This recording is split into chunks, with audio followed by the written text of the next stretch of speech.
আৰে 12টা বাজিবলৈ হ'ল দেখোন আমাৰ এই এম এ পাছ ডক্টৰ আহিবলৈ হোৱা নাই নেকি চাগে আজিও গাড়ীৰ ভাড়াৰ কাৰণে কাজিয়া কৰি আছে ৰাস্তাত ঐ বাপ ৰে বাপ ছাৰ কি হ'ল কি কবি আৰু মই আপোনাকহে সুধিছোঁ আপুনি কওক তাত ষ্টুপিড মই আহি থাকোঁতে টাকলা গণ্ডাই মোক দেখিলে আৰু যোৱা মাহৰ ধাৰখিনি খুজিবলৈ ধৰিলে হা তাৰপিছততো চাগে আপোনাক তগৰা পিটন দিলে সপাই তাৰ ইমান সাহস নাই যে সি ডক্টৰ ডেভিড মাৰুতিক হাত লগাব পাৰিব সেইকাৰণে আধা মৰা কুকুৰৰ দৰে আহিছে ঐ তোৰ কিন্তু বেছিকে তেল ফাটিছে কিন্তু কামত বন্ধ এতিয়া ফটোৱা চালা পিছে আজি কাষ্টমাৰ কেইজন আহিছে আপোনাৰ কিখন গেলামাল দোকান কাষ্টমাৰ ৰখি থাকিবলৈ ধেইত মানে পেচেণ্ট কেইজন আহিছে পেচেণ্ট চবে ৰাতিপুৱা 8 বজাৰ পৰা ৰখি আছে ইয়াত এজনে ৰখি ৰখি স্বৰ্গবাসীয়া হৈ গ'ল এজনৰ ভৰিৰ বিষ মূৰলৈ পালেগৈ এজনৰ আকৌ হাগা ঢিলা আছিলে ৰখি ৰখি এতিয়া টানেই হৈ গ'ল তেতিয়াহ'লে মাত জল্দি নহ'লে আজি শেষ দিন হ'ব হস্পিটেলত ৰ'ব মাতিছোঁ ঐ কাষ্টমাৰ পেচেণ্ট অহা আৰম্ভ কৰি দিয়ক ডক্টৰ মাৰুতি মোৰ যোৱা ৰাতিৰ পৰা পেটটো বহুত বিষাই আছে তাতে মই কি কৰিব লাগে আৰু ৰাতিলৈকে মোবাইল টিপি টিপি থাকিবি হ'বই এনেকুৱা ছাৰ কি কৈছে এইচব চৰি এই পেট বিষ হয় ভাৰতত 80% মানুহৰ পেট বিষ হয় প্ৰথমবাৰ পেট বিষ 1830 চনত হৈছিলে তাতে মই কি কৰিব লাগে কিবা এটা দৰৱ দিয়ক ইয়াৰ কাৰণে দিছো এনে কোনটো দৰৱ খাবলৈ পচন্দ কৰিব আপুনি তাত পাগল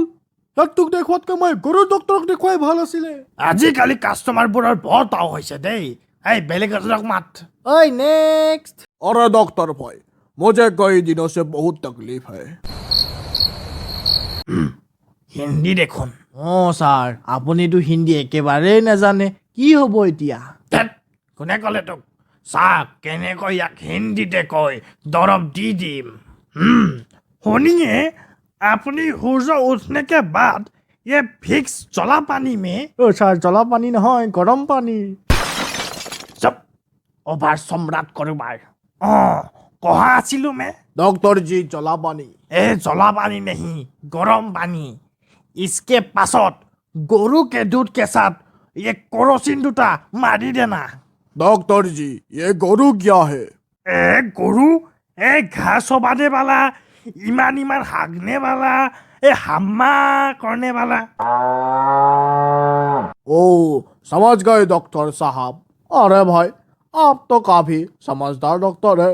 बिना बीमारी जाने ही दवाई दे दी वैसे आपको कौन सी बीमारी है अरे हमें बवासीर है लगता है डॉक्टर जी के दवाइयों से ठीक हो जाएगा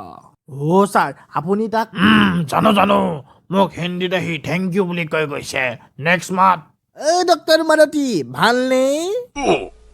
কোন পোৱালি এইটো খেদ এইটো মই হয় পোৱালিটো তাকলা ভাই মই আপোনাক পইচা দিবলৈ আহিয়ে আছিলোঁ চিন্তা কৰিব নালাগে পইচা দিবৰ কাৰণে আপুনি মোৰ ওচৰলৈ আহিব নালাগে এতিয়া আৰু আপুনি ৰাতিপুৱা সদায় মোৰ পৰা লুকাই লুকাই আহে আজিৰ পৰা সেইটো কৰিব নালাগে